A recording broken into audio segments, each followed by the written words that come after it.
महत्वपूर्ण सूत्र की बात करेंगे हम बहुपद का। महत्वपूर्ण सूत्र है। महत्वपूर्ण सूत्र हमारा ये उल्टी लिखा था। चलिए ध्यान दीजिए। महत्वपूर्ण सूत्र है बहुपद का। और हम जानते हैं द्विघात के लिए द्विघात बहुपद के लिए द्विघात बहुपद के लिए द्विघात बहुपद के लिए हम जानते हैं, क्या जानते हैं द्विघात बहुपद के लिए? एल्फा प्लस बीटा बराबर माइनस बी बटा ए। एल्फा प्लस बीटा बराबर माइनस बी बटा ए। एल्फा इंटू बीटा बराबर क्या होता है? सी बटा ए। और एक बटा एल्फा प्लस एक बटा बीटा बराबर क्या होता है? माइनस बी बटा सी होता है। माइनस बी बटा क्या होता है?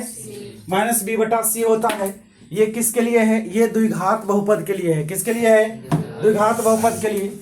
हम तुम लोगों को बता दें, यहाँ पर एल्फा और जो बीटा है यह शून्यांक है। शून्यांक है। एल्फा और बीटा क्या है? शून्यांक है। और ये किसके लिए है?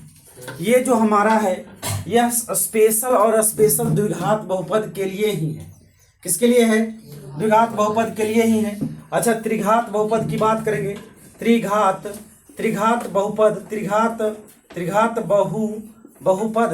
बहुपद alpha plus beta plus gamma. Alpha plus beta plus क्या? गामा बराबर क्या होता है? Plus alpha plus beta plus gamma बराबर माइनस बी बटा ए। एल्फा बीटा गामा बराबर माइनस डी बटा ए।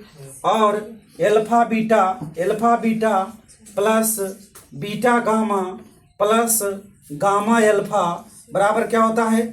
सी बटा ए होता है। ये त्रिघात बहुपद के लिए। ये किसके लिए है? ये त्रिघात बहुपद के लिए है। ये हमारा द्विघात बहुपद के लिए है। ये इससे ज़्यादा फार्मूला नहीं है हमारे बहुपद के लिए।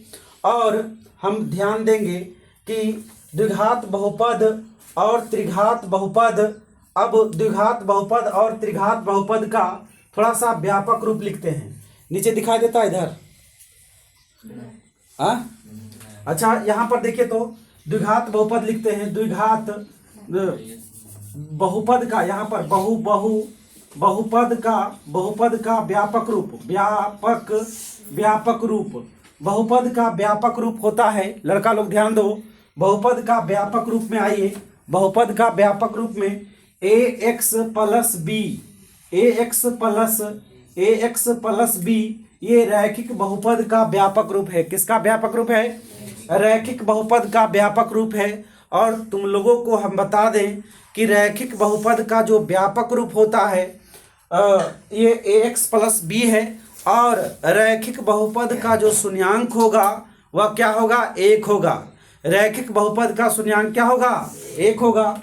उसके बाद द्विघात बहुपद का व्यापक रूप। द्विघात बहुपद का जो व्यापक रूप है वह क्या होगा? ax² plus bx plus c बराबर क्या होगा? 0। ax² plus bx plus c बराबर 0 है ना। यह जो है यह द्विघात बहुपद का व्यापक रूप है। यह द्विघात बहुपद का व्यापक रूप है। उसके बाद अब हम आगे बढ़ते हैं। द्विघात बहुपद का व्यापक रूप जब तुम लोगों को हम बताए तो हम यह भी क्लियर कर लेंगे कि द्विघात बहुपद में शून्यांकों की संख्या कितनी होगी। तो द्विघात बहुपद में शून्यांकों की संख्या 2 होगा। द्विघात बहुपद में शून्यांकों की संख्या कितना होगा? 2 होगा, है ने। रैखिक बहुपद में शून्यांकों की संख्या 1 और द्विघात बहुपद में शून्यांकों की संख्या 2 होता है। यहाँ पर अब त्रिघात बहुपद की बात करेंगे। त्रिघात बहुपद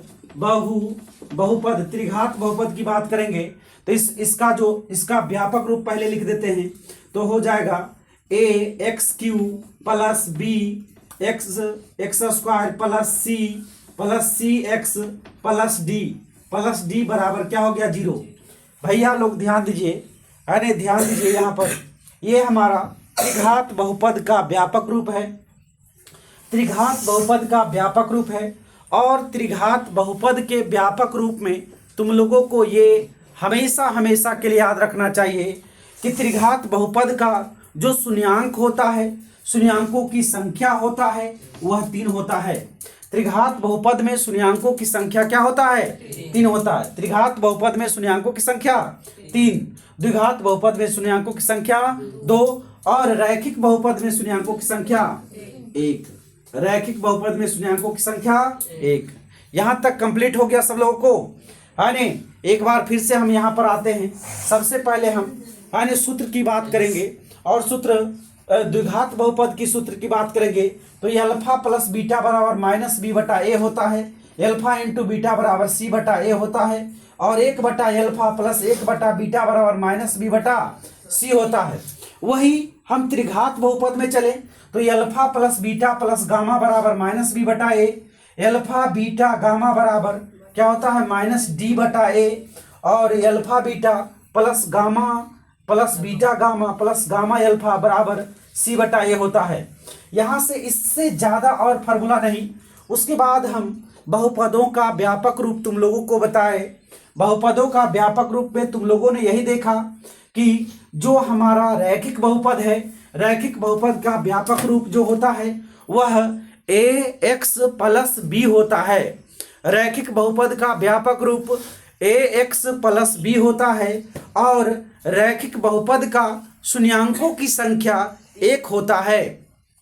उसके बाद द्विघात बहुपद आता है। द्विघात बहुपद का जो व्यापक रूप है वह a x square plus b x plus c बराबर 0। तो भैया हम जानते हैं कि द्विघात बहुपद का जो शून्यांकों की संख्या होती है वह 2 होती है।